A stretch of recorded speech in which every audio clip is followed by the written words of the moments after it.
My father's eyes. My father was my hero when I was a young boy growing up. He was a mountain of a man, strong and full of knowledge. He seemed to know the answer to every question in the world. He taught me how to ride my first bike without any training wheels. He held on to the seat, and he ran behind me down the street. He told me, "Don't look back. Just keep looking forward." His mind was as sharp as a brand new nail, always quick. He loved to read big books, and he could solve any math problem. I was always so amazed by his intelligence and his great wisdom. He was a man who could fix anything that was ever broken. A broken chair, a leaky pipe, or even my own sad mood. His hands were skilled, and his heart was always very kind. I always thought my father would be that strong man forever. I never imagined that his sharp mind could ever become soft. I did not know that a disease was waiting in his future. The first signs were very small, like tiny cracks in a wall. They were so small that we did not even notice them at first. We just thought it was a normal part of him getting older. He started to forget small things, like where he put his keys. He would search the whole house for them with a confused look. Then he would find them in his pocket, and he would laugh. Then he started to repeat the same stories over and over. He would tell me a story at breakfast, then again at lunch. He did not remember that he had already told me the story. At first it was a little funny, and we would gently remind him, but soon the repetition became a more common daily thing. The cracks in the wall of his memory were getting bigger. One afternoon he went to the local shop, a walk he knew well. He had walked that same street for more than 40 years, but on that day he got lost, and he could not find his way home. A kind neighbor found him standing on the wrong street corner. He looked confused, and he did not know where he was at all. The neighbor brought him home, and my heart felt cold with fear. My mother and I started to worry a lot more about him. We tried to talk to him about it, but he would get angry. He said he was fine and that we were treating him like a child. His personality started to change. He became more frustrated. The patient man I knew was replaced by a man with a short temper. The small problems would make him very upset and very sad. He would have trouble finding the right words for simple things. He would call a watch a hand clock, or a pen a writing stick. It was like the words were hiding from him in his own mind. We knew we could not ignore these problems any longer. This was more than just getting old. This was something else. We had to get help. We had to find out what was wrong. It was very hard to convince him to go see a doctor. He was a proud man, and he did not want to admit his weakness. But we told him we were worried, and we were doing it for love. We all sat in the doctor's waiting room in a heavy silence. My father looked out the window. My mother held his hand. I just looked at the floor, my mind full of so many fears. The doctor did many tests, and he asked my father questions. Some questions were easy, but some were very hard for him. I could see the confusion and the frustration in his own eyes. After the tests, the doctor asked to speak to us privately. He had a kind face, but his eyes were full of a deep sadness. I knew in that moment that the news was not going to be good. He told us that my father had a disease called. He said it was a disease that affects the brain and the memory. He said it was a long, slow goodbye to the person we knew. The word Alzheimer's was a strange and very scary word. It sounded like a monster that was coming to steal my father, a monster that would slowly take away all of his memories.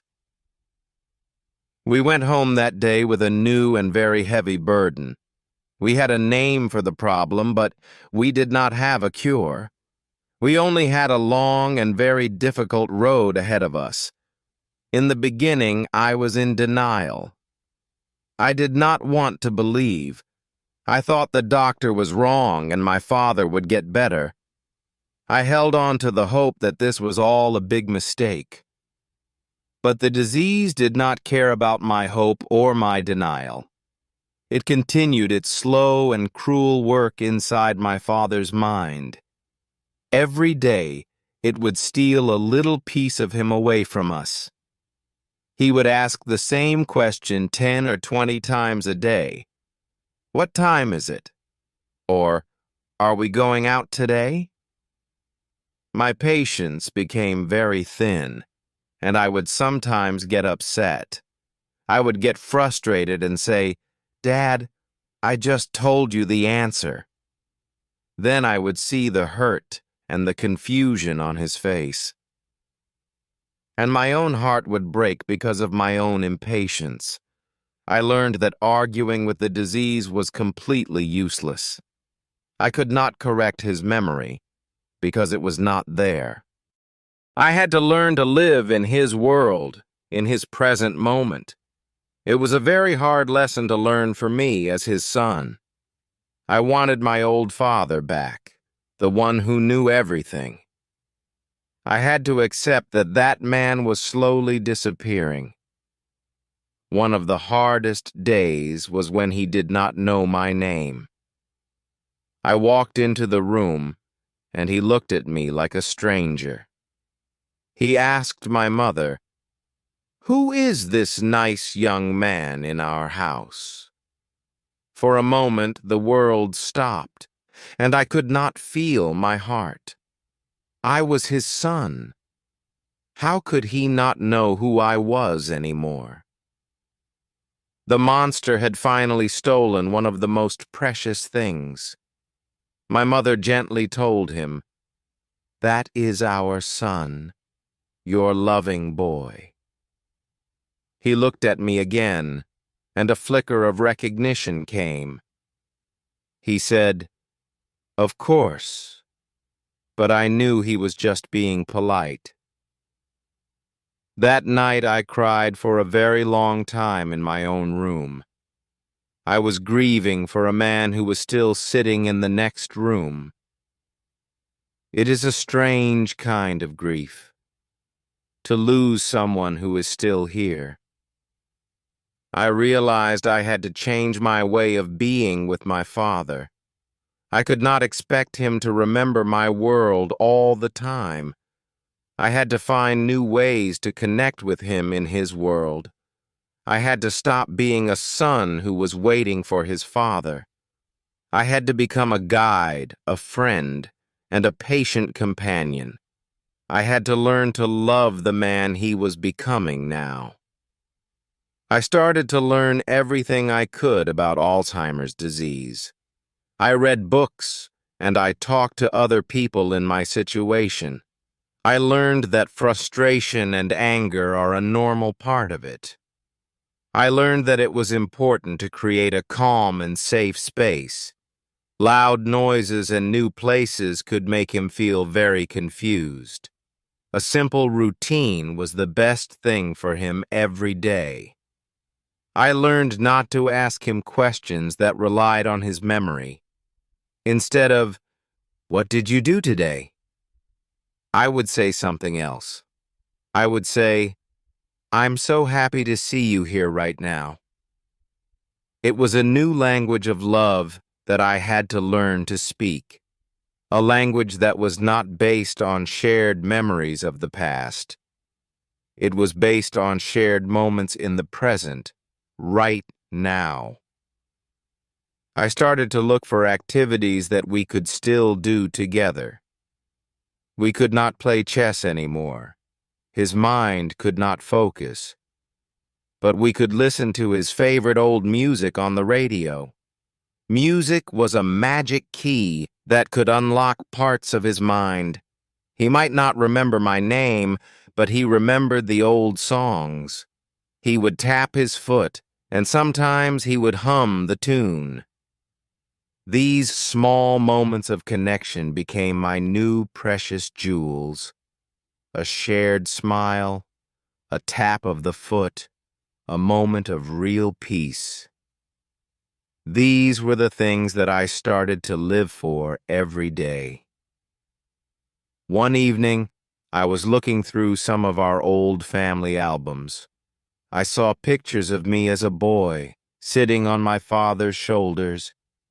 He was so young and so strong, the hero of my entire world. I felt a wave of sadness, but also a wave of deep love. That man was still here, somewhere inside the confused older man. I had to find a way to reach that person, to connect with him. So I took one of the old photo albums into the living room. My father was sitting in his chair, looking out of the window. He seemed to be very lost in his own quiet, foggy world. I sat down next to him, and I put the album on his lap. I did not say anything. I just opened it to the first page. There was a picture of him and my mother on their wedding day. He looked at the picture for a very long time in silence. His finger reached out, and he gently touched my mother's face. A small, soft smile appeared on his lips for just a moment. I pointed to a picture of him holding me as a new baby. I looked at him, and I said in a very soft and gentle voice, "Dad, tell me about this day. Tell me about this happy boy." He looked at the picture, and his eyes became a little clearer. He did not remember the details of that day from long ago, but he remembered the feeling, the emotion that was in the photo. "He was a good boy," my father said in a very soft voice, "and I was a very proud father on that day." He was not remembering the event. He was remembering the love. That moment was a big turning point for me in my journey. I realized I had to stop trying to find his lost memories. I had to start connecting with his heart, which still remembered. So the photo albums became our new way of talking to each other. We would look at pictures, and he would tell me how they felt. He would say, "This was a happy time," or, "She was so kind." His memories were not facts anymore. They were feelings and emotions. Our connection was not in our shared past, but in our shared love. I was learning to speak the new language of his heart. Some days were much harder than the other days we had. There were days when he was very confused and so agitated. He would not know where he was, and he would want to go home. I would have to tell him gently that he was already home. I would have to calm him down and make him feel safe. These were the moments that tested all of my patience. But even on the hardest days, we would find a small connection. A shared moment listening to a song, a walk in the garden. He loved the feeling of the sun on his face in the afternoon. The disease continued to take more of him with every day. He started to need help with simple tasks, like getting dressed. The strong man who taught me everything now needed my help. It was very hard to see my hero become so very vulnerable. It was a role reversal that was painful for both of us.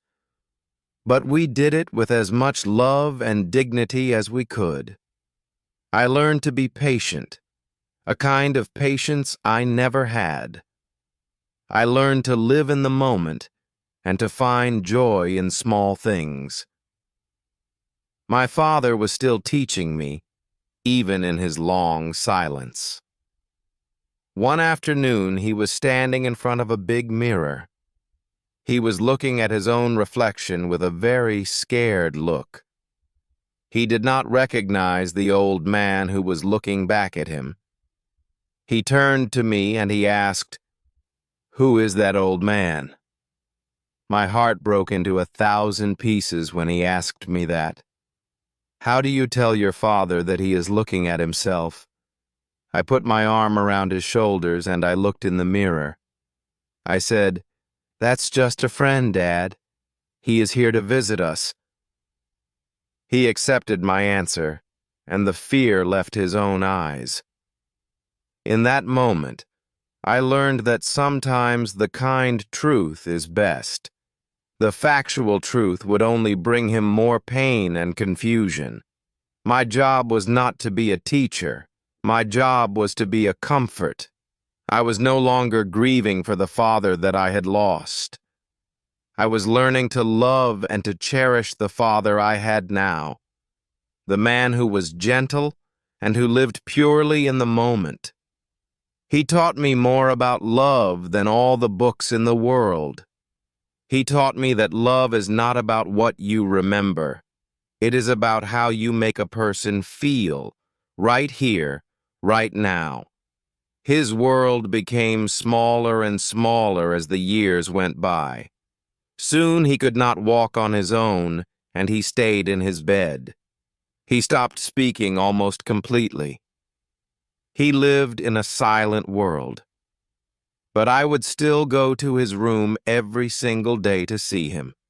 I would hold his hand, and I would talk to him about my day. I did not know if he could hear me, but I believed he could. I would read to him from his favorite old books of adventure. I would play his favorite music from his younger, happier days. I just wanted him to feel my presence and my love. His eyes were often closed, but sometimes he would open them. He would look at me, and I did not know what he was seeing. I hoped he saw his son, a man who loved him very much.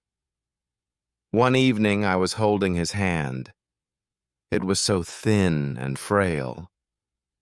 I was telling him about my day at work and about my family. The room was quiet. Only the sound of my own voice was there. Suddenly I felt a very small and very weak pressure on my hand. He had squeezed my hand. A tiny movement, but it was there. It was a message from somewhere deep inside his foggy mind. A tear rolled down my cheek, a tear of sadness and of joy. He was still there. My father was still inside that broken body. He was telling me that he knew me and that he loved me. That small squeeze of his hand was his last conversation with me. It was his final gift to me, a moment I will never forget. It was a goodbye and an "I love you" all in one. My father passed away peacefully a few days after that. The long and slow goodbye had finally come to its own end. The monster had taken his mind, but it never took his spirit. After he was gone, the house felt so empty and so quiet. But it was a peaceful quiet, not a sad or an angry one. The long storm was over and a sense of calm was left. I thought I would only feel sadness, but I felt gratitude too. I was grateful for the extra years I had with my father. I was grateful for the lessons he had taught me in his illness. He taught me the true meaning of unconditional, real love. He taught me the importance of patience and of compassion. He taught me to find beauty in the most simple moments. Alzheimer's is a cruel disease that takes away so much. It takes away memories, which are the treasures of our lives. It takes away the person, leaving behind an empty shell. But I learned that it cannot take away the love in your heart. Love is not stored in the mind. It is stored in the soul. It is a connection that can survive even when memory is gone. I often think of his words to me when I was a small boy. "Don't look back. Just keep looking forward," he had said. For years I was looking back, trying to hold on to him. Now I finally understand what he really meant on that day. I can move forward with my life, carrying his love with me. I do not have to live in the past, in the memories of him. His love is my strength, and his lessons are my guide. I am a better man, a better husband, and a better father. All because of the long goodbye that I shared with my dad. He is not physically here, but his presence is still with me. I feel him in the quiet moments and in the old familiar songs. I see him in the eyes of my own children every day. The disease took the hero that I had when I was a boy, but it gave me a new kind of hero in the end. A hero who showed me that the strongest muscle is the heart. I am not afraid of forgetting him. That will never happen. Because I do not just remember him with my mind anymore. I remember him with every part of my soul and my heart. So thank you, Dad, for everything that you have taught me. Both in your strength and in your weakness, you were my teacher. You showed me how to live, and you showed me how to love. And I will keep looking forward, just like you told me to do. I will live a life that is full of kindness and compassion, and I will carry your beautiful legacy in my heart forever. Thank you for learning with me today. Remember, speaking simple English every day helps you grow stronger and more confident. Keep practicing with friends, family, or even by yourself. Every small step you take brings you closer to speaking English easily. You are doing great. Never stop learning. See you in the next lesson.